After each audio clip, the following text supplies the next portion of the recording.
Hello friends, study tips with Sanjay में आपका स्वागत है। अभी 2 दिन पहले मैंने एक वीडियो बनाया था जिसमें मैंने GS first paper BPSC GS first paper की मैंने चर्चा की थी, क्वेश्चन का एनालिसिस किया था पिछले 4 वर्षों का। उसके बाद मैंने बताया था कि मैं अगला वीडियो बनाऊंगा जिसमें मैं हिस्ट्री वाले पोर्शन के संबंध में चर्चा करूंगा कि उसमें क्या पढ़ना है, कैसे आंसर ड्राफ्टिंग होगी और सिलेबस के बारे में हम लोगों ने चर्चा की थी। तो आज मैं हिस्ट्री वाले सेक्शन से जीएस फर्स्ट पेपर के हिस्ट्री वाले सेक्शन में मैंने थॉट सेक्शन को शुरू किया है। थॉट सेक्शन में जैसा मैंने बताया था, गांधी, नेहरू, टैगोर, इन 3 को पढ़ना है। अगर एक से प्रश्न आया होता है तो बाकी 2 को आपको पढ़ना होता है और 2 में से कोई ना कोई एक या कभी कभी 2 प्रश्न आते हैं तो आप उसको आसानी से कर सकते हैं। तो आज इस वीडियो में हम लोग गांधी जी की चर्चा करेंगे और गांधी जी के विचारों के बारे में। लेकिन इससे पहले हम लोग यह जान लें कि अगर गांधी जी के बारे में, उनके थॉट्स के बारे में पढ़ना है, गांधी जी के थॉट्स के बारे में पढ़ना है तो बेसिकली हम लोग क्या क्या पढ़ेंगे, क्या क्या तैयारी करेंगे, क्योंकि गांधी जी की भूमिका मल्टी डायमेंशनल है। आप जानते हैं, मल्टी डायमेंशनल से मेरा मतलब यह है कि एक तो स्वतंत्रता संग्राम में, फ्रीडम स्ट्रगल में उनकी भूमिका थी, उसके अलावे उन्होंने बहुत सारे और काम किए। लेकिन यहाँ पे सिलेबस में, बीपीएससी के सिलेबस में उनके विचारों के संबंध में थॉट्स ऑफ गांधी, नेहरू, टैगोर ऐसा सिलेबस में दिया हुआ है। तो हम लोग देखते हैं कि गांधी के संदर्भ में, उनके विचारों के संदर्भ में किन किन टॉपिक्स को हमें पढ़ना चाहिए ताकि हमारा प्रश्न, अर्थात कोई भी प्रश्न उस तरह से हो तो हम उसको पकड़ सके। तो आइए सबसे पहले देखते हैं, जैसे गांधी, अगर हमने गांधी को शुरू किया तो गांधी के संदर्भ में राष्ट्रवाद, लोकतंत्र, राम राज्य की अवधारणा, सर्वोदय, साधन साध्य सिद्धांत, अहिंसा, सत्याग्रह, स्वदेशी, ट्रस्टीशिप का सिद्धांत, सांप्रदायिकता, वर्ण व्यवस्था, धर्म, शिक्षा। कहने का मतलब है, जब आप गांधी के विचारों के बारे में पढ़ेंगे तो आपको इतने टॉपिक्स को कवर करना चाहिए। और आप पूछेंगे क्यों, तो प्रश्न 2 तरह के हो सकते हैं। एक तो गांधी जी के सामाजिक विचार, गांधी जी के सांस्कृतिक विचार, सामाजिक सांस्कृतिक विचार, एक बार प्रश्न ऐसा आ भी चुका है। फिर या गांधी जी के आर्थिक विचार। तो एक तो इस तरह से प्रश्न बनता है। दूसरा कि एक पर्टिकुलर टॉपिक पे गांधी जी के क्या विचार, जैसे अहिंसा के संबंध में क्या विचार है उनके, साधन साध्य के बारे में उन्होंने क्या कहा है, सर्वोदय के बारे में उनकी क्या धारणा है, या उनके रामराज की अवधारणा क्या है उसको समझाएं, या फिर ट्रस्टीशिप का सिद्धांत। कहने का मतलब है कि या तो गांधी जी के सामाजिक सांस्कृतिक विचार, या आर्थिक विचार, या राजनीतिक विचार। प्रश्न ऐसे भी पूछ सकते हैं। तो गांधी जी के संदर्भ में, राजनीतिक विचार के संदर्भ में जो जो बातें शामिल होंगी आप उसको आंसर में डील करते हैं। दूसरा, किसी पर्टिकुलर टॉपिक को उठाकर अगर प्रश्न बनता है तो सिर्फ उस टॉपिक के बारे में, जैसे सत्याग्रह, तो सिर्फ गांधी जी का सत्याग्रह क्या था या सत्याग्रह के बारे में गांधी जी ने क्या क्या कहा, उनके क्या विचार थे, आप इसको बतलाते हैं। तो आमतौर पे देखा गया है कि सामाजिक सांस्कृतिक विचार तो एक बार पूछा है जरूर, लेकिन मोटे तौर पे आप देखेंगे तो किसी एक पर्टिकुलर टॉपिक को, जैसे स्वदेशी के संबंध में गांधी जी का क्या कहना था, एक बार प्रश्न आया हुआ है। सत्याग्रह के संबंध में उनका क्या विचार है, या फिर वर्ण व्यवस्था और सांप्रदायिकता के बारे में गांधी जी के क्या विचार हैं। कहने का मतलब एक एक पर्टिकुलर टॉपिक पर भी प्रश्न बनते हैं और ज्यादातर इस तरह के प्रश्न बनने की संभावना अधिक रहती है। तो ऐसे में आप इन सारे टॉपिक्स को अगर कवर करेंगे तो निश्चित रूप से आपके लिए काम आसान होगा। अगर वह सामाजिक सांस्कृतिक विचार या राजनीतिक विचार के रूप में प्रश्न बनता है या किसी पर्टिकुलर टॉपिक को उठाकर बनता है, आप इत्मीनान से प्रश्न का उत्तर लिख सकते हैं। तो गांधी जी के इन टॉपिक्स को आपको ध्यान में रखना है, नंबर 1 बात। नंबर 2, अब गांधी जी के संबंध में जो इतनी बातें हैं, अर्थात इन टॉपिक्स पर गांधी जी ने क्या कहा है, उनके क्या विचार हैं, इसके अलावे भी गांधी से प्रश्न बन सकते हैं और वह एग्जाम के क्वेश्चन के सेटर पर डिपेंड करता है कि वह 2-3 बातों को मिलाकर एक प्रश्न बनाता है या किसी एक टॉपिक पर बनाता है। साथ साथ एक प्रश्न और भी बनता है जिसके आज इस वीडियो में हम चर्चा करेंगे, और वह है कि गांधी जी के विचारों पर किन तत्वों का प्रभाव था, किन कारकों का प्रभाव था। आप जानते हैं, और ऐसे भी एक आम सोच यह है कि thoughts are suppose to be followed by actions. आपके जो विचार होते हैं उसी के अनुरूप आपके काम होते हैं। तो निश्चित रूप से सबसे पहले तो आपके मस्तिष्क में एक विचार पनपता है, कहीं ना कहीं वो आपके अनुभव से या फिर दूसरे बाहरी तत्वों से प्रभावित होता है आपका विचार। गांधी जी भी इसके अपवाद नहीं थे, तो क्यों ना सबसे पहले हम शुरू करें कि गांधी जी के विचारों को प्रभावित करने वाले वो कौन कौन से कारक हैं, वो कौन कौन से तत्व हैं, अर्थात वो कौन सी पुस्तक है, धर्म है, या फिर कौन से लोग हैं जिन्होंने उनके विचारों को प्रभावित किया, उन्हें प्रेरित किया। तो हम आज इस टॉपिक को करेंगे इस वीडियो में।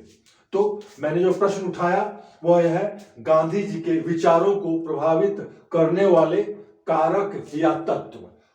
अब यहां पर मैं एक बात यह कहना चाहूंगा कि आप जानते हैं कि आपको 6 में से 3 प्रश्न का उत्तर देना होता है जीएस फर्स्ट पेपर में, बीपीएससी में।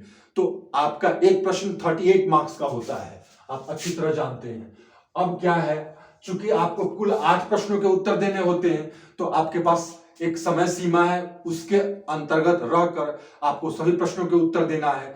तो उस मुताबिक आप 8 प्रश्नों को देखते हैं और उसके मुताबिक समय बांटते हैं, और फिर एक प्रश्न पर जितना समय बनता है उस समय के भीतर आपको प्रश्न को पूरा कर लेना होता है। और यह बहुत जरूरी है, इसको सामान्य भाषा में बोलते हैं टाइम मैनेजमेंट, जो सबसे ज्यादा जरूरी है किसी भी एग्जाम में।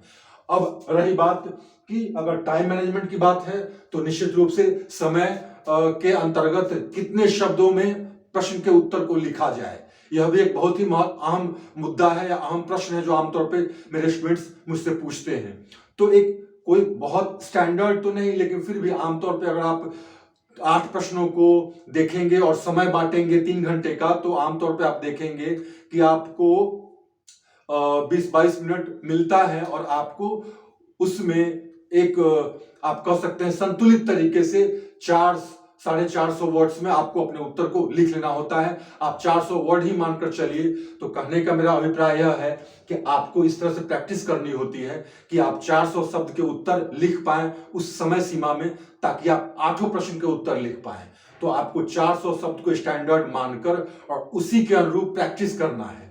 और प्रैक्टिस करना है तो हो सकता है कि आपको शुरू में जब आप answer writing, mains answer writing practice करेंगे, तो 400 के बदले 800, 1000, 1200 में आप लिख पाएं। लेकिन जब आप रेगुलर प्रैक्टिस करेंगे तो आप ऐसी स्थिति में आ जाएंगे कि आप उस प्रश्न के, चाहे वह प्रश्न कोई भी हो, उस प्रश्न को आप 400 वर्ड में आप मैनेज कर लेंगे। और यह कला, यह क्षमता, यह स्किल आप में डेवलप होनी ही चाहिए, खासकर मेंस के लिए, क्योंकि मेंस में ऐसी जरूरत पड़ती है। अब रही बात कि गांधी जी के विचारों को प्रभावित करने वाले कारक तत्व वो कौन कौन से हैं, या उनको प्रेरित करने वाले वो कौन कौन से कारक हैं। मैं इस प्रश्न को उठाकर आज चल रहा हूं और इसी पे चर्चा करूंगा। तो आपको यह ध्यान देना है कि आपको 400-450 वर्ड में इसको समेट लेना है और उस रूप में ही आपको प्रैक्टिस करना है। तो आइए अब गांधी जी के विचारों पर इन तत्वों के प्रभावों की हम लोग विवेचना करेंगे। तो जैसा कि आप जानते हैं कि हम हो, आप हो, या कोई भी व्यक्ति हो, उसके विचार निश्चित रूप से प्रभावित होते ही हैं। हम किसी न किसी रूप में किसी न किसी व्यक्ति से प्रभावित होते हैं, किसी पुस्तक से प्रभावित होते हैं, या बाहरी वातावरण में विभिन्न परिस्थितियों से प्रभावित होते हैं। गांधी जी भी इसके अपवाद नहीं थे। जब वो बैरिस्टर की पढ़ाई करने ब्रिटेन गए थे, तो उनकी माता जी ने कहा था कि शराब से, स्त्री से, और साथ साथ आप कह सकते हैं शराब से, स्त्री से, जुआ से, इन चीजों से अलग रहना। तो कहीं ना कहीं उनके दिमाग में यह डाला गया। जस्ट मैं ऐसे ही बता रहा हूं कि किस तरह से उनके विचार कैसे शुद्ध होते चले गए, क्योंकि आमतौर पे एक आम युवक की तरह शुरू में जब वो ब्रिटेन गए तो उनमें भी ललक थी कि मैं डांस सीखूं, मैं अच्छे अच्छे कपड़े पहनूं, ब्रिटिशर्स, यूरोपियंस की तरह अच्छे तरीके से, स्टाइलिश तरीके से बोलूं, फ्रेंच जानूं। कहा जाता है कि अगर आप यूरोप में, कि अगर आप फ्रेंच नहीं बोलना जानते हैं तो आप एलिट क्लास को बिलोंग नहीं करते हैं, मतलब आप अभिजात वर्ग के नहीं हैं। तो शुरू में उनकी भी ऐसी अभिलाषा थी, लेकिन बाद में धीरे धीरे उनके अपने अनुभव और विभिन्न धर्मों के बारे में, पुस्तकों के बारे में, या विभिन्न लोगों से मिलकर उनके बारे में जानकर काफी परिवर्तन उनमें आया। और आज हम देखते हैं, आज हम उनके बारे में जानते हैं कि वह एक बहुआयामी व्यक्तित्व के स्वामी थे। और गांधी, अब तो स्थिति यह है कि गांधी कोई नाम नहीं, कोई संज्ञा नहीं, अब एक धारणा बन चुकी है। तभी तो हम गांधीवाद बोलते हैं, और इसीलिए सिलेबस में गांधी के विचार ऐसे शब्द डाले जाते हैं कि विभिन्न विषयों पर उनके क्या विचार हैं उनको हम जाने समझें। तो आइए देखते हैं कि किन किन बातों को हमें आंसर ड्राफ्टिंग करने में, किन किन बातों को हमें उल्लेख करना है जब प्रश्न यह हो गांधी के विचारों को प्रभावित करने वाले कारक।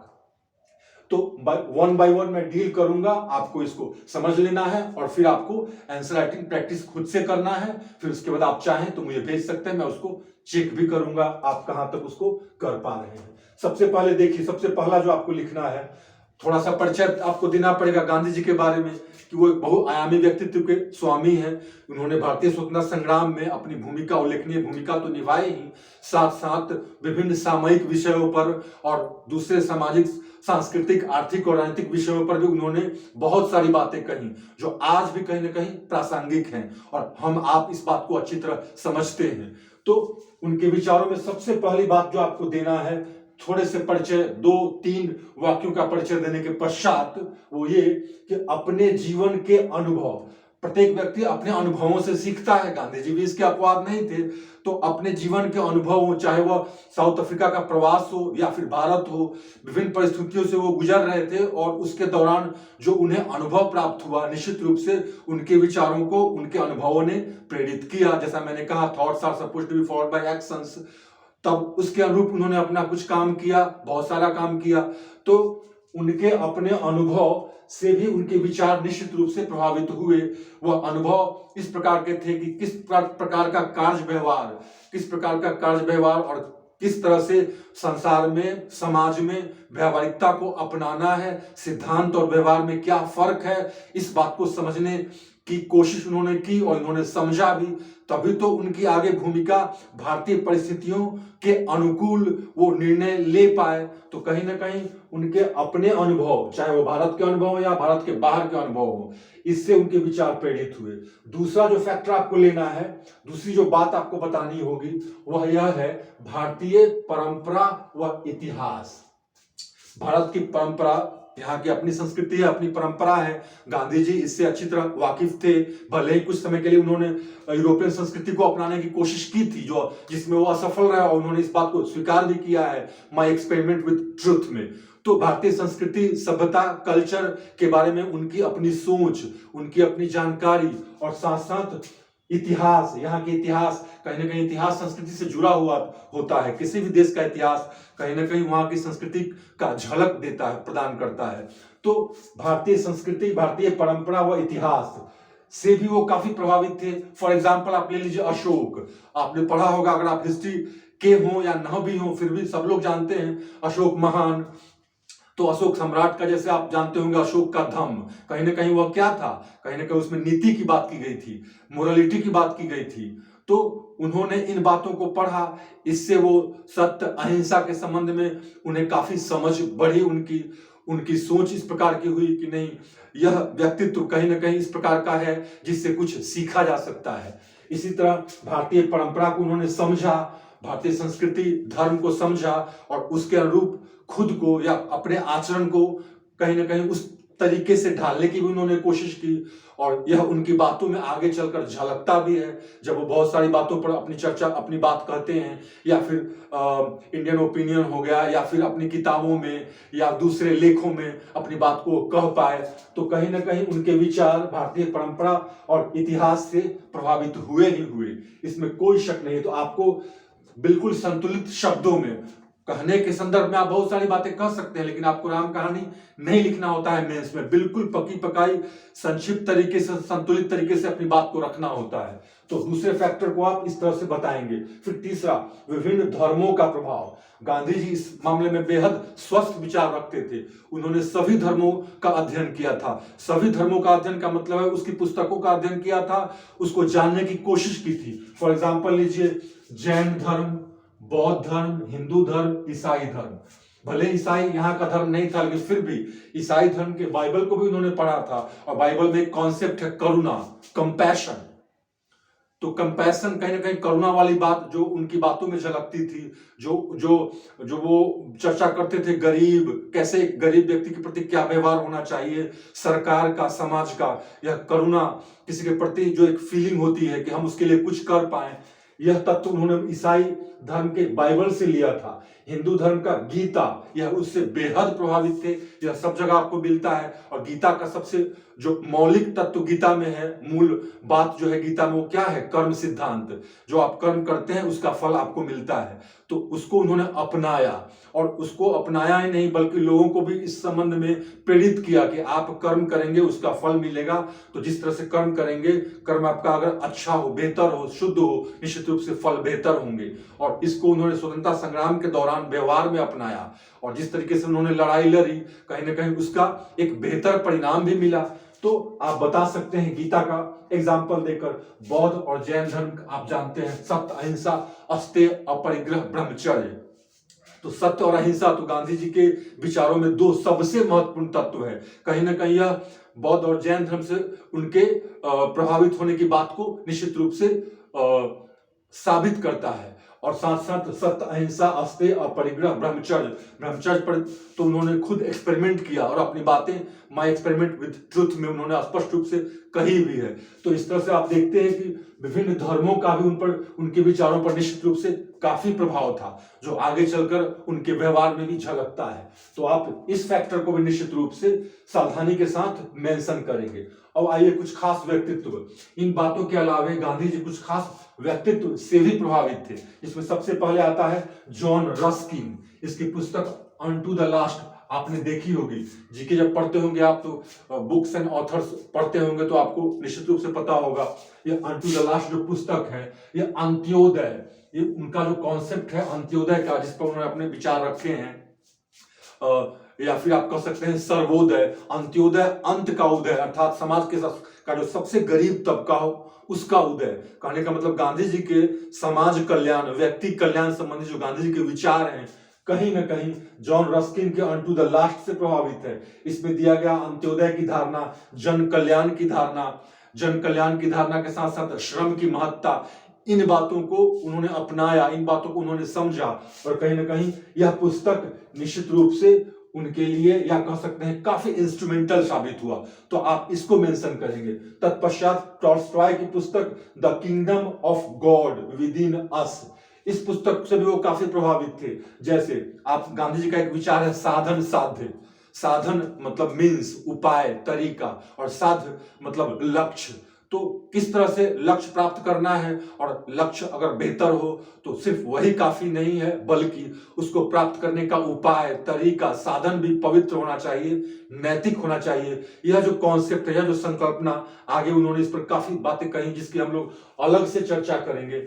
इस बात को भी उन्होंने अपनाया, जो कहीं ना कहीं the kingdom of God within us पुस्तक से प्रभावित थी, और इस पुस्तक के लेखक टॉल्स्टॉय। अब आता है डेविड थॉरो। इनकी पुस्तक थी on civil disobedience. Civil disobedience, Gandhi का सविनय अवज्ञा आंदोलन। एक्चुअली यह निबंध है, और गांधी जी इस निबंध को पढ़कर काफी प्रभावित हुए। ऐसा नहीं कि सिविल डिसोबीडियंस सत्याग्रह, आपने उनका एक कॉन्सेप्ट निश्चित रूप से पढ़ा होगा, जाना होगा। तो सत्याग्रह के हथियार के रूप में असहयोग, सविनय अवज्ञा, भूख हड़ताल जैसी बातों को उन्होंने एक हथियार के रूप में, ताकि सत्याग्रह को व्यवहारिक रूप दिया जा सके, इन बातों को उन्होंने अपनाया था। तो सत्याग्रह के एक हथियार के रूप में जो सविनय अवज्ञा की जो बात थी, वो कहीं ना कहीं डेविड थॉरो की इस निबंध से प्रभावित थी। हालांकि सिविल डिसोबीडियंस, सविनय अवज्ञा उनका अपना विचार था, लेकिन इस विचार को और इस विचार के बारे में इस लेख में बहुत ही बेहतर तरीके से विश्लेषण किया गया था, और इसने गांधी जी को इस रूप में प्रेरित किया कि आगे चलकर उन्होंने स्वतंत्रता संग्राम के दौरान इसको एक हथियार के रूप में अपनाया, और बहुत सफलता के साथ इसको वो भारतीय परिवेश में इसका प्रयोग कर सके। तो निश्चित रूप से डेविड थॉरो के विचारों से वो प्रभावित थे, और उस प्रभाव को कहीं ना कहीं उन्होंने कार्य रूप दिया, आपको इस तरह से समझाना होगा। फिर Edwin Arnold, light of Asia, इस पुस्तक से भी वो काफी प्रभावित थे और इसके माध्यम से उन्होंने विभिन्न धर्मों को जाना, उन्होंने इस बात को समझा कि धर्म क्या है, धर्म की महत्ता क्या है एक व्यक्ति के जीवन में, और कैसे धर्म के साथ, नैतिकता के साथ हमें अपने काम को अंजाम देना है। उसके अलावा मार्क्स कहा जाता है, आप तो जानते हैं मार्क्स साम्यवादी था। साम्यवाद कहीं ना कहीं समाजवाद का एक थोड़ा सा आप कह सकते हैं कड़ा रूप है, एक ऐसा रूप जो समाजवाद से थोड़ा सा अधिक दृढ़ है। और यह भी कहा जाता है कि गांधी जी स्वयं भी एक समाजवादी थे, समाज कल्याण में विश्वास था उनका, तो कहीं ना कहीं मार्क्स के विचारों से भी वो प्रभावित थे। हालांकि और गांधी और मार्क्स दोनों ही समाजवादी जरूर थे, लेकिन दोनों में बहुत बड़ा अंतर है। तो अंतर होने का यह मतलब नहीं है कि आपका किसी दूसरे से अगर साफ आप अलग हैं, इसका मतलब यह नहीं कि आप उससे प्रभावित नहीं है। कहीं ना कहीं हो सकता है कि आप उसके विचारों से प्रभावित होकर आप अपने तरीके से कुछ सोचें। जैसे भले ही दोनों समाजवादी हैं, लेकिन जहां मार्क्स वर्ग संघर्ष की बात करता है, गांधी वर्ग सहयोग की बात करते हैं।